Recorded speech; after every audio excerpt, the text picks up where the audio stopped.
नमस्कार सबैलाई स्वागत छ सम्पूर्ण विद्यार्थी भाइ बहिनीहरूलाई हाम्रो यस च्यानल लर्न पब्जी टेक्नोलोजीमा।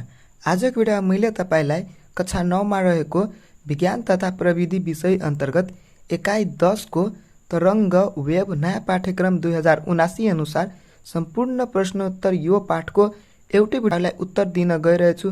त्यसैले भिडियोलाई अन्तसम्म हेर्नुहोला, कहीँ पनि स्किप नगर्नुहोला र यो भिडियो हेरेपछि तपाईहरुको अभ्यासमा कति पनि प्रब्लम आउँदैन भन्ने आशा गर्दैछु र तपाईहरुले भिडियोलाई अन्तसम्म हेर्नुहोला, तपाईलाई कुनै प्रब्लम आउँदैन।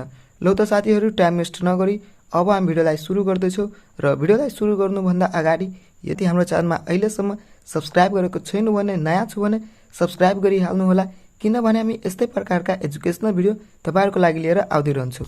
लौ त साथीहरु, टाइम वेस्ट नगरी अब हामी भिडियोलाई सुरु गरौँ।